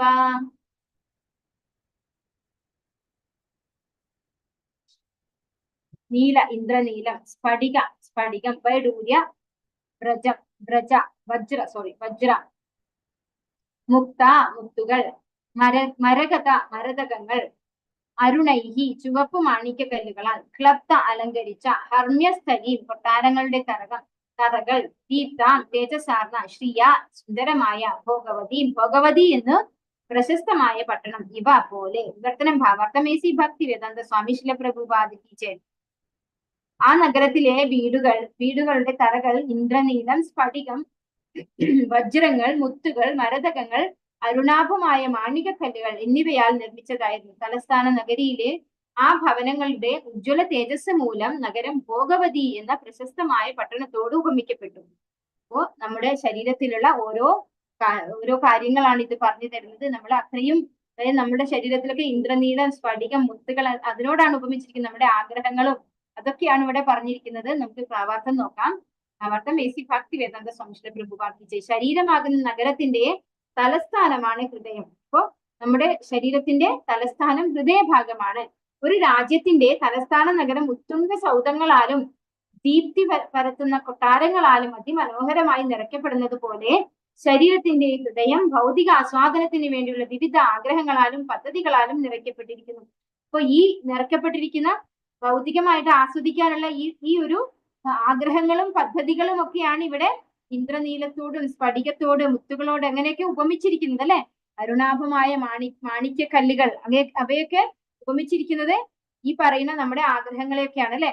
അത്തരം പദ്ധതികൾ ചിലപ്പോൾ ഇന്ദ്രനീലം, മരതകം, മാണിക്യം, മുത്തുകൾ മുതലായ അമൂല്യ ആഭരണങ്ങളോട് ഉപമിക്കപ്പെടുന്നു. ഭൗതിക ആസ്വാദനത്തിന് വേണ്ടിയുള്ള എല്ലാ പദ്ധതികളുടെയും കേന്ദ്രം ഹൃദയമാണ്. അപ്പോ നമ്മുടെ ഈ ആസ്വാദനം നമുക്ക് അത്രമേൽ വിലപ്പെട്ടതാണ്. അതുകൊണ്ടാണ് ഇവിടെ വിലപ്പെട്ട മുത്തുകളോടും കല്ലുകളോടും ഒക്കെയാണ് ഈ ഒരു ആഗ്രഹങ്ങളും നമ്മുടെ പദ്ധതികളും ഒക്കെ ഉപമിച്ചിരിക്കുന്നത്. ഇന്ദ്രനീലം, മരതകം, മാണിക്യം, അതുപോലെ മുത്തുകൾ മുതലായ അമൂല്യ രത്നങ്ങളാണ് നമുക്ക് നമ്മുടെ ആഗ്രഹങ്ങൾ. അത് സൂക്ഷിക്കുന്നതാവട്ടെ എവിടെയാണ്? ഹൃദയത്തിലാണ് അല്ലെ. ഓം നമോ ഭഗവതേ വാസുദേവായ. സഭാചത്വരരഥ്യാഭിः അക്രീഡായതനാപണൈः ചൈത്യ ധ്വജപതാകാഭിः യുക്താം വിദ്രുമവേദിഭിः. സഭ സമ്മേളന മന്ദിരങ്ങൾ, ചത്വരങ്ങൾ, രഥ്യാഭിഹി തെരുവുകളാൽ, അക്രീഡ ആയതന ചൂതാട്ട നിലയങ്ങൾ, ആപണൈഹി വ്യാപാരശാലകളാൽ, ചൈത്യ വിശ്രമ സ്ഥലങ്ങൾ, ധ്വജപതാകാഭിഹി പതാകകളാലും തോരണങ്ങളാലും, യുക്താം അലങ്കരിച്ചു, വിദ്രുമ വൃക്ഷങ്ങളില്ലാതെ, വേദിഭിഹി വേദികളോടുകൂടി. ധാരാളം സമ്മേളന ഗൃഹങ്ങൾ, തെരുവുകൾ, നാൽക്കവലകൾ, ഭക്ഷണശാലകൾ, ചൂതാട്ട കേന്ദ്രങ്ങൾ, ചിന്തകൾ, വിശ്രമസ്ഥാനങ്ങൾ, കൊടികൾ, തോരണങ്ങൾ, മനോഹരങ്ങളായ ഉദ്യാനങ്ങൾ മുതലായവകളാൽ ചുറ്റപ്പെട്ടതായിരുന്നു ആ നഗരം. അപ്പോ നമ്മുടെ ശരീരത്തെ കുറിച്ച് തന്നെ വീണ്ടും എക്സ്പ്ലെയിൻ ചെയ്യാണ്. എന്തൊക്കെയാണ് അതിന്റെ പറയുന്നത്? അവിടെ തെരുവുകൾ, ധാരാളം സമ്മേളന ഗൃഹങ്ങളുണ്ട്, തെരുവുകളുണ്ട്, നാൽക്കവലകൾ, ഭക്ഷണശാലകൾ, ചൂതാട്ട കേന്ദ്രങ്ങൾ, എല്ലാം ഇന്ദ്രിയാസ്വാദനത്തിന് വേണ്ടിയുള്ള എല്ലാം ഉണ്ടല്ലേ. ചന്തകൾ, വിശ്രമസ്ഥാനങ്ങൾ, കൊടികൾ, തോരണങ്ങൾ, മനോഹരങ്ങളായ ഉദ്യാനങ്ങൾ മുതലായവയാൽ ചുറ്റപ്പെട്ടതായിരിക്കുന്നു. ഇനി ഓരോന്നും എന്തിനെയാണ് ഉപമിച്ചിരിക്കുന്നത് നമുക്ക് നോക്കാം. ഭാവാർത്ഥം വേദാന്ത സ്വാമി നഗര തലസ്ഥാനം ഈ രീതിയിൽ വർണ്ണിക്കപ്പെട്ടിരിക്കുന്നു. തലസ്ഥാനത്ത് പതാകകളാലും തോരണങ്ങളാലും അലങ്കരിക്കപ്പെട്ട സമ്മേളന ഗൃഹങ്ങളും ധാരാളം ചത്വരങ്ങളും നാൽക്കവലകളും തെരുവുകളും ഇരുവശത്തും ചോലവൃക്ഷങ്ങൾ നട്ടുപിടിപ്പിച്ച വിശാല വീഥികളും ചൂതാട്ട കേന്ദ്രങ്ങളും ചന്തകളും വിശ്രമ സങ്കേതങ്ങളും ഉണ്ടായിരുന്നു. പരമാത്മാവിനൊപ്പം ജീവസത്തെ ഇരിക്കുന്ന ശരീരത്തിലെ ഹൃദയത്തെ സമ്മേളന ഗൃഹത്തോട് താരതമ്യപ്പെടുത്താം. അപ്പൊ സമ്മേളന ഗൃഹം നമ്മുടെ ഹൃദയമാണ്. വിശാലമായ സമ്മേളന ഗൃഹമാണ് നമ്മുടെ ഹൃദയം. ഭഗവത്ഗീത 15:15 പ്രസ്താവിച്ചിട്ടുള്ളത് പോലെ സർവസ്യ ചാഹ ഹൃദി സന്നിവിഷ്ടോ സ്മൃതിജ്ഞാനമപോഹനം, സ്മൃതി വിസ്മൃതികളുടെയും ചിന്തകളുടെയും കേന്ദ്രമാണ് ഹൃദയം. ശരീരത്തിലെ കണ്ണുകളെയും കാതുകളെയും നാസികയെയും ഇന്ദ്രിയാസ്വാദനത്തിലുള്ള വിവിധ സ്ഥലങ്ങളോടും ശരീരത്തിനുള്ളിൽ വീശുന്ന വായുക്കളെ തലങ്ങും വിലങ്ങും നീങ്ങുന്ന നഗരവീഥികളോടും ഉപമിച്ചിരിക്കുന്നു. അപ്പോ നമ്മുടെ ഉള്ളില് സഞ്ചരിക്കുന്ന വായുവിനെയാണ് എന്ത് പറയുന്നത്? തലങ്ങും വിലങ്ങും പോകുന്ന നഗരവീഥികളോട് ഉപമിച്ചിരിക്കുന്നത്. അതുപോലെ ഇന്ദ്രിയാസ്വാദനത്തിന് വേണ്ടി കണ്ണുകളും കാതുകളും നാസികളും ഒക്കെ ഉണ്ട് അല്ലെ. അതിന് വിവിധ സ്ഥലങ്ങളോടായിട്ടാണ് ഉപമിച്ചിരിക്കുന്നത്. ഓരോ സ്ഥലത്തും, അതായത് നമുക്ക് എല്ലാ ഇന്ദ്രിയങ്ങളെയും ഒരേ സമയം സന്തോഷിപ്പിക്കാൻ കഴിയില്ല അല്ലെ. നമ്മള് മൂക്കിനെ, അതായത് നാസികയെ സന്തോഷിപ്പിക്കുമ്പോൾ ബാക്കിയുള്ള സ്ഥലങ്ങളിൽ നമ്മൾ പോകുന്നില്ല. അതുപോലെ നമ്മൾ ഓരോടത്ത് പോകുമ്പോഴാണ് അതാത് ഇന്ദ്രിയങ്ങൾ സംതൃപ്തിപ്പെടുത്തുന്നത്. അപ്പൊ അതുകൊണ്ടാണ് ഓരോരോ നഗരങ്ങളോടാണ് ഉപമിച്ചിരിക്കുന്നത്.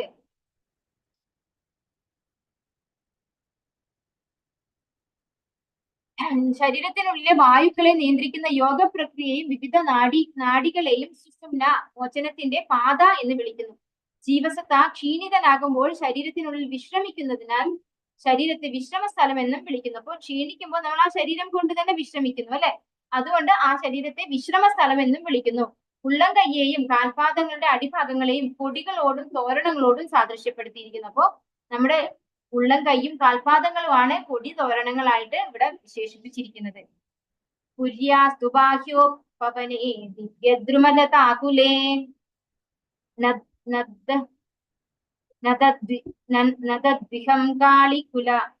നദദ്വിഹങ്കാളികുല കോലാഹല ജലാശയേ. ഇവിടെ ചെറിയൊരു മിസ്റ്റേക്ക് ഉണ്ട്, അതുകൊണ്ട് അത് ചൊല്ലാൻ ലേശം ബുദ്ധിമുട്ടുണ്ട്. നദ് അല്ല, നദദ്വിഹങ്കാളികുല കോലാഹല ജലാശയാണ്.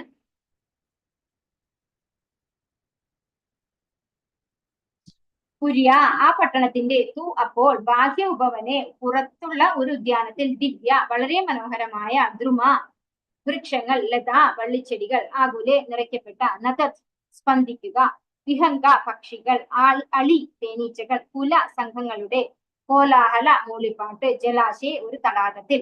വർത്തനം ഭാവാർത്ഥം എസി ഭക്തി വേദാന്ത സ്വാമി പ്രഭുപാദിജെ. ആ നഗരപ്രാന്തത്തിൽ മനോഹരങ്ങളായ വൃക്ഷങ്ങളും വള്ളിച്ചെടികളാൽ ചുറ്റപ്പെട്ട ഹൃദ്യമായ ഒരു തടാകവുമുണ്ട്. ആ തടാകത്തിന് ചുറ്റും സദാ കീർത്തനം ചൊല്ലുകയും മൂളിപ്പാടുകയും ചെയ്യുന്ന പക്ഷിവൃന്ദങ്ങളുമുണ്ട്. അപ്പോ നമ്മുടെ ആ ഒരു സിറ്റുവേഷൻ, ആ ഒരു പുരഞ്ജനനായിട്ടുള്ള രാജാവ്, അതായത് പുരത്തിൽ വസിക്കുന്ന ആ ഒരു ജീവസത്ത, അതിന്റെ ഒരു അന്തരീക്ഷത്തെ കുറിച്ചാണ് ഇവിടെ പറയുന്നത് അല്ലെ. നമുക്ക് ഭാവാർത്ഥം നോക്കാം. ഭാവാർത്ഥത്തിൽ മനസ്സിലാക്കി തരുന്നുണ്ട്. ശരീരം ഒരു മഹാനഗരമായതിനാൽ അതിൽ ഇന്ദ്രിയാസ്വാദനത്തിന് വേണ്ടി തടാകങ്ങളും പൂന്തോട്ടങ്ങളും പോലുള്ള പല ക്രമീകരണങ്ങളും ഉണ്ടാകണം.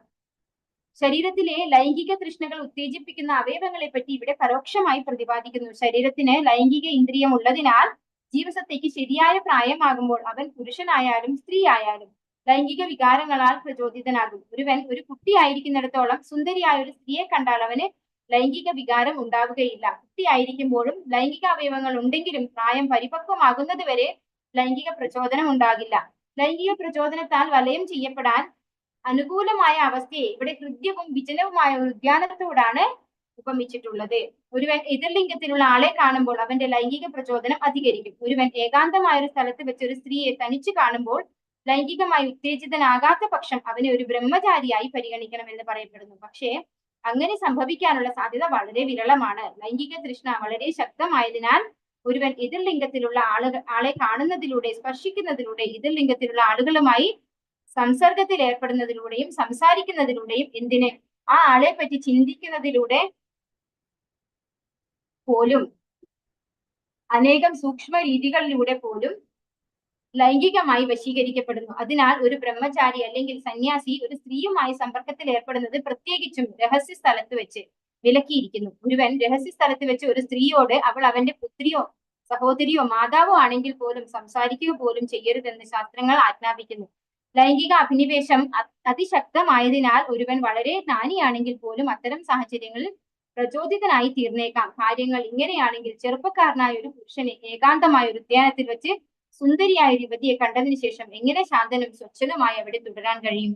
അപ്പോ ഈ ഒരു സിറ്റുവേഷൻ പറയുന്നത് ആ വ്യക്തി, അതായത് പുരഞ്ജനനായിട്ടുള്ള രാജാവ്, പുരഞ്ജനൻ ഒരു യുവാവായി മാറിയിരിക്കുന്നു. അപ്പൊ അദ്ദേഹത്തിന്റെ ഉള്ളിൽ വരുന്ന ആ ഒരു മാറ്റമാണ്, അതായത് കാമവികാരങ്ങളൊക്കെ, ലൈംഗിക ആസക്തി, അങ്ങനെയുള്ള ഒരു സിറ്റുവേഷൻ, ആ ഒരു പ്രായത്തെയാണ് ശരിക്കും നമുക്ക് കാണിച്ചു തരുന്നത്. ആ ഒരു പ്രായത്തിൽ എത്തുമ്പോൾ അവൻ സ്ത്രീ ആകട്ടെ പുരുഷനാകട്ടെ അല്ലെ, നമ്മൾ ഭൗതികമായിട്ട് മാത്രം ചിന്തിക്കുന്ന പുരഞ്ജനൻ എന്ന് പറഞ്ഞാൽ നമ്മൾ മനസ്സിലാക്കി ആ വ്യക്തിക്ക് എന്താണ് ഭൗതികമായിട്ടുള്ള ആഗ്രഹങ്ങൾ മാത്രമേ ഉള്ളൂ, ഇന്ദ്രിയ സംതൃപ്തി മാത്രമേ ആ വ്യക്തി ആഗ്രഹിക്കുന്നുള്ളൂ. അങ്ങനെയുള്ള ഒരു വ്യക്തി ആ ഒരു പ്രായത്തിൽ എത്തുമ്പോൾ അദ്ദേഹത്തിൽ ഉണ്ടാകുന്ന ആ ഒരു മാറ്റം, അതാണ് ഈ ഒരു ശ്ലോകത്തിലൂടെ നമുക്ക് മനസ്സിലാക്കി തരുന്നത്. അതുപോലെ ഇവിടെ ചില പ്രഭുപാദർ എടുത്തു പറഞ്ഞിരിക്കുന്നു, ബ്രഹ്മചാരികൾക്ക് എന്താണ് എതിർലിംഗത്തിലുള്ള ആളുകളെ കാണുമ്പോൾ പ്രത്യേകിച്ച് ഒരു വികാരം ഉണ്ടാവില്ല. അങ്ങനെയുള്ളവർ പക്ഷെ എത്ര ജ്ഞാനിയാണെന്ന് പറഞ്ഞാലും അവർക്കും തെറ്റു പറ്റാൻ സാധ്യതയുണ്ട്. നമ്മൾ കണ്ടതാണല്ലേ, ബ്രഹ്മാവിന് പോലും തെറ്റു പറ്റിയിട്ടുണ്ട്. സ്വന്തം പുത്രിയായിട്ടുള്ള സരസ്വതിയോട് അങ്ങനെയുള്ള ഒരു ആഗ്രഹം തോന്നിപ്പോയിട്ടുണ്ട് ബ്രഹ്മാവിന് പോലും. അതുപോലെ മഹാദേവൻ, വൈരാഗ്യമൂർത്തിയായിട്ടുള്ള മഹാദേവൻ ഭഗവാന്റെ മോഹിനി അവതാരം കണ്ടപ്പോ എന്താണ് ലൈംഗികമായ ഉത്തേജനത്തോടുകൂടി അങ്ങനെയുള്ള വികാരങ്ങളാൽ ആക്രമിക്കപ്പെട്ടിട്ടുണ്ട്. അപ്പൊ ആർക്കും ഞാനൊരു പെർഫെക്റ്റ് വ്യക്തിയാണ് എന്ന് പറയാൻ സാധിക്കില്ല. അതുകൊണ്ട് നമ്മൾ എപ്പോഴും നമ്മളെ കൺട്രോൾ ചെയ്തുകൊണ്ട് നമ്മൾ അത്തരത്തിലുള്ള സാഹചര്യങ്ങളെയാണ് ഇല്ലാതെയാക്കേണ്ടത്.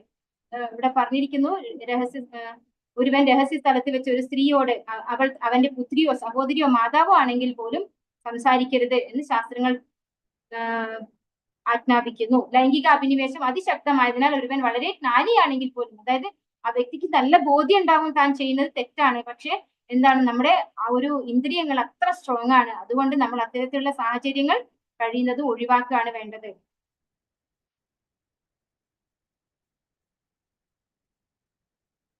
ഓം നമോ ഭഗവതേ വാസുദേവായ ഹിമ നിർജ്ജര വിപുഷ്മ കുസുമാകര വായുന ചലത്പ്രവാള വിടപൻ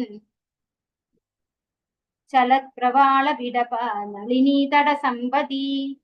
ഹിമ നിർജ്ജര മഞ്ഞു മൂടിയ പർവ്വതത്തിലെ ജലപാതത്തിൽ നിന്ന് വിപ്രുമത് ജലകണികകളെ വഹിക്കുക. കുസുമ ആകര വസന്തകാലം വായുന വായുവിനാൽ ചലത് ചലിക്കുക. പ്രവാള ശിഖരങ്ങൾ വിടപ വൃക്ഷങ്ങൾ നളിനീ തട താമരപ്പൂക്കൾ നിറഞ്ഞ തടാക തീരത്ത് സമ്പതി ഐശ്വര്യം. പ്രവർത്തനം ഭാവാർത്ഥം എസി ഭക്തി വേദാന്ത സ്വാമിയുടെ പ്രഭാർത്തിച്ച് തടാകത്തിന്റെ തീരത്ത് നിൽക്കുന്ന വൃക്ഷങ്ങളുടെ ശിഖരങ്ങൾ മഞ്ഞുമൂടിയ പർവ്വതത്തിലെ ജലപാതത്തിൽ നിന്ന് വസന്തകാല കാറ്റ് വഹിച്ചു കൊണ്ടുപോകുന്ന ജലകണികകൾ ഏറ്റുവാങ്ങി. അപ്പൊ ഈ ശ്ലോകത്തിൽ എന്താണ് പറഞ്ഞു തരുന്നത്? ഈ ശ്ലോകത്തിൽ ഹിമ നിർജ്ജര ഭാവാർത്ഥം എസി ഭക്തി വേദാന്ത സ്വാമിയുടെ പ്രഭാർത്തിച്ച് ഈ ശ്ലോകത്തിൽ ഹിമ നിർജ്ജര എന്ന വാക്കിന് വിശേഷാൽ സാരമുണ്ട്. ഈ ശ്ലോകത്തിൽ ഉപയോഗിച്ചിരിക്കുന്ന ആദ്യത്തെ വാക്കാണല്ലേ ഹിമ നിർജ്ജര, മഞ്ഞു മൂടിയ പർവ്വതത്തിലെ ജലപാതത്തിൽ നിന്ന്. ജലപാതം ദ്രാവക രൂപത്തിലുള്ള ഒരു തരം രസത്തെ ബന്ധം ആണ് പ്രതിനിധാനം ചെയ്യുന്നത്. ശരീരത്തിൽ വിവിധ തരത്തിലുള്ള രസങ്ങൾ അഥവാ സ്നിഗ്ധതകളുണ്ട്. പരമമായ സ്നിഗ്ധതയെ ബന്ധം, ലൈംഗിക സ്നിഗ്ധത, ആദിരസം എന്ന് വിളിക്കുന്നു. ഈ ആദിരസം ലൈംഗിക അഭിലാഷം കാമദേവനാൽ ചലിപ്പിക്കപ്പെടുന്ന വസന്തകാല വായുവിനോട് ചേരുമ്പോൾ അത് വികാര തീവ്രമായി തീരുന്നു. മറ്റൊരു തരത്തിൽ പറഞ്ഞാൽ ഇവയെല്ലാം തന്നെ രൂപ, രസ, ഗന്ധ, ശബ്ദ, സ്പർശങ്ങളുടെ പ്രാതിനിധ്യങ്ങളാണ്. കാറ്റ് സ്പർശമാണ്, ജലപാതം രസം അഥവാ രുചിയാണ്, വസന്തകാല വായു കുസുമാകരൻ ഗന്ധവും. ആസ്വാദനത്തിന്റെ ഈ വൈവിധ്യങ്ങൾ സന്തോഷദായകങ്ങളാകിയാൽ നാം ഭൗതിക അസ്തിത്വത്തിന്റെ വശീകരണത്താൽ വീണു പോകുന്നു. അപ്പോ ഇവിടെ പറഞ്ഞിരിക്കുന്നത് നമ്മുടെ ശരീരം ഉൽപ്പാദിപ്പിക്കുന്ന പലതരം രസങ്ങളെ കുറിച്ചാണ്. നമ്മുടെ ഇന്ദ്രിയ വിഷയങ്ങൾ അല്ലെ, രൂപം, രസം, ഗന്ധം, ശബ്ദം, സ്പർശം, ഇതൊക്കെ ഇന്ദ്രിയ വിഷയങ്ങളാണെന്ന് പറയുന്നു. അപ്പൊ അത്തരത്തിലുള്ള കാര്യം, അതായത് ഇവിടെ എടുത്തു പറഞ്ഞിരിക്കുന്നത് ലൈംഗികമായ ഉത്തേജനം, ആ ഉത്തേജനത്തിൽ ഉണ്ടാകുന്ന സ്നിഗ്ധത, ലൈംഗിക സ്നിഗ്ധത, അതിനെയാണ് ഈ ഒരു ശ്ലോകത്തില് വിവരിച്ചിരിക്കുന്നത്, വർണ്ണിച്ചിരിക്കുന്നത്. നാനാരണ്യമൃഗഭ്രാതൈഃ അനാപാതേ മുനിവ്രതൈഃ ആഹൂതം മന്യതേ പാന്തോ യത്ര കോകിലകൂചതൈഃ. നാനാ പലതരം, അരണ്യ വനം, മൃഗങ്ങൾ, ഭ്രാതൈഹി സംഘങ്ങളോടൊപ്പം, അനാബാധേ അഹിംസയുടെ കാര്യത്തിൽ, മുനിവ്രതൈഹി മഹാമുനിമാരെ പോലെ, ആഹൂതം ക്ഷണിക്കപ്പെട്ടതുപോലെ, മന്യതേ ചിന്തിക്കുന്നു, പാന്തഃ കടന്നു പോകുന്നവൻ, യത്ര എവിടെ, കോകില കുയിലുകളുടെ, പൂജിതൈഹി പൂജനങ്ങൾ. വിവർത്തനം ഭാവാർത്ഥം എസി ഭക്തി വേദാന്ത സ്വാമിയുടെ പ്രഭുപാർത്തിച്ച്. അത്തരമൊരു അന്തരീക്ഷത്തിൽ വനത്തിലെ മൃഗങ്ങൾ പോലും മഹാമുനിമാരെ പോലെ അക്രമവും ദ്വേഷവും ഇല്ലാത്തവരാകും. പരിണിത ഫലമായി മൃഗങ്ങൾ ആരെയും ആക്രമിക്കില്ല. എല്ലാത്തിലും ശ്രേഷ്ഠം കുയിലുകളുടെ കൂജനങ്ങളാണ്. ആ പാതയിലൂടെ കടന്നു പോകുന്ന ഓരോ യാത്രക്കാരനും ആ ഉദ്യാനത്തിൽ വിശ്രമത്തിന് ക്ഷണിക്കപ്പെടും. ഇപ്പൊ ഉള്ള പുരഞ്ജന രാജാവിന്റെ ഒരു സിറ്റുവേഷൻ അതാണ് പറയുന്നത് ഇവിടെ. ആ ഒരു സിറ്റുവേഷനിൽ അദ്ദേഹത്തിന്റെ ചുറ്റുപാടും അതാണ് ഇവിടെ വിവരിക്കുന്നത്. ഭാവാർത്ഥം എസി ഭക്തി വേദാന്ത സ്വാമിയുടെ പ്രഭുപാക്കിച്ച്. വനത്തിലെ സമാധാനപൂർണമായ അന്തരീക്ഷം ഭാര്യയും കുട്ടികളും അടങ്ങുന്ന സന്തുഷ്ട കുടുംബത്തോട് ഉപമിക്കപ്പെടുന്നു. കുട്ടികളുടെ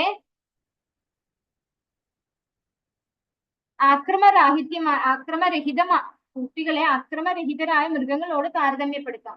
ചിലപ്പോഴൊക്കെ എങ്ങനെ തന്നെയായാലും ഭാര്യമാരും സന്താനങ്ങളും ബന്ധുക്കൾ ചമഞ്ഞ് ഭവനഭേദനം നടത്തുന്നവർ എന്ന അർത്ഥം വരുന്ന സ്വജനാഖ്യ ദസ്യു എന്ന് വിളിക്കപ്പെടാറുണ്ട്. ഒരു മനുഷ്യൻ ജീവസന്ധാരണത്തിന് വേണ്ടി കഠിനമായി അധ്വാനിക്കുന്നു. പക്ഷേ ഭാര്യയും സന്താനങ്ങളും ചേർന്ന് അവനെ വനത്തിൽ വെച്ച് മോഷ്ടാക്കളാലും പിടിച്ചുപറിക്കാരാലും കൊള്ളയടിക്കപ്പെടുന്ന ഒരു വ്യക്തിയെ എന്ന പോലെ കൊള്ളയടിക്കുന്നു.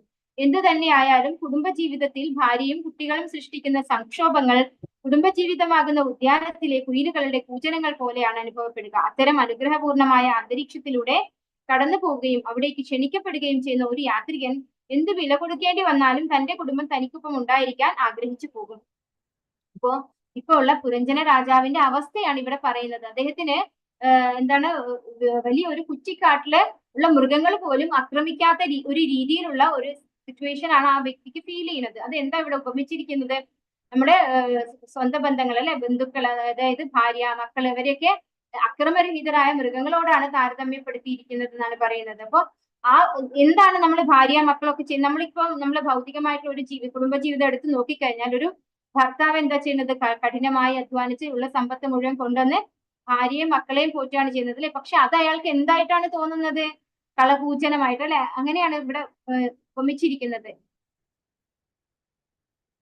എന്തു തന്നെയായാലും കുടുംബജീവിതത്തിൽ ഭാര്യയും കുട്ടികളും സൃഷ്ടിക്കുന്ന സംക്ഷോഭങ്ങൾ കുടുംബജീവിതമാകുന്ന ഉദ്യാനത്തിലെ കുയിലുകളുടെ കളകൂചനങ്ങൾ പോലെയാണ് അനുഭവപ്പെടുക. അത്തരം അനുഗ്രഹപൂർണമായ അന്തരീക്ഷത്തിലൂടെ കടന്നു പോവുകയും അവിടെ ക്ഷണിക്കപ്പെടുകയും ചെയ്യുന്ന ഒരു യാത്രികൻ എന്ത് വില കൊടുക്കേണ്ടി വന്നാലും തന്റെ കുടുംബം തനിക്കൊപ്പം ഉണ്ടായിരിക്കണം ആഗ്രഹിക്കും. അപ്പോ നമ്മള് ശരിക്കും പറഞ്ഞാൽ നമ്മുടെ ആയുസിനെ നമ്മൾ നഷ്ടപ്പെടുത്താണ്. നമ്മൾ ആയുസ്സും ആരോഗ്യവും ഈ പറയുന്ന ഭാര്യയ്ക്കും മക്കൾക്കോ അല്ലെങ്കിൽ ഭർത്താവിനും മക്കൾക്കോ ഒക്കെ വേണ്ടി നമ്മൾ പാഴാക്കുകയാണ് ചെയ്യുന്നത്. പക്ഷെ അതെങ്ങനെയാണ് നമുക്ക് അനുഭവപ്പെടുന്നത്? നമുക്കത് ഉദ്യാനത്തിലെ കുയിലുകളുടെ കൂജനങ്ങൾ പോലെയാണ് നമ്മൾ ഈ ഭൗതികമായിട്ട് ആസ്വദിക്കുന്നത് കൊണ്ടാണ് അങ്ങനെ അനുഭവപ്പെടുന്നത്.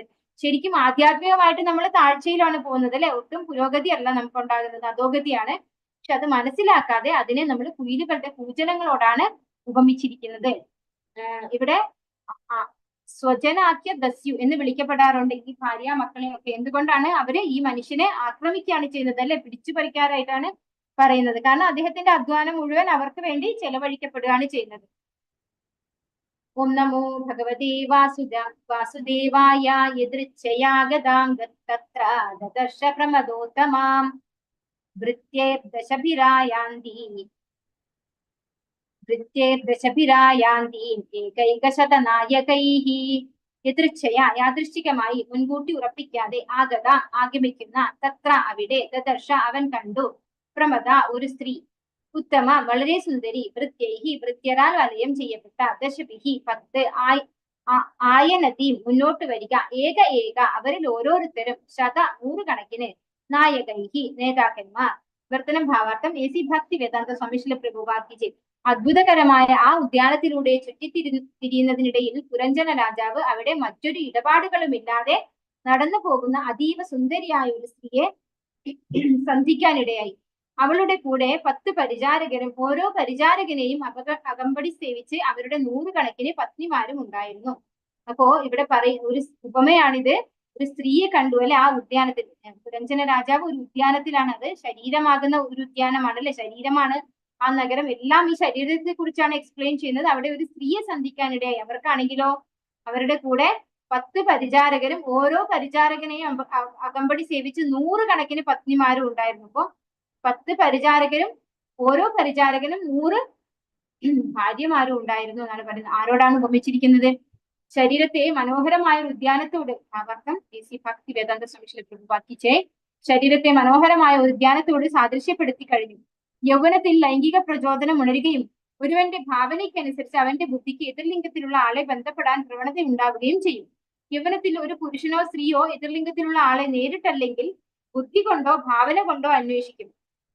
ബുദ്ധി ഈ മനസ്സിനെ പ്രേരിപ്പിക്കും. മനസ്സ് 10 ഇന്ദ്രിയങ്ങളെയും നിയന്ത്രിക്കും. ഈ ഇന്ദ്രിയങ്ങളിൽ 5 എണ്ണം അറിവ് സമാഹരിക്കുകയും മറ്റേ 5 എണ്ണം പ്രത്യക്ഷത്തിൽ പ്രവർത്തിക്കുകയും ചെയ്യും.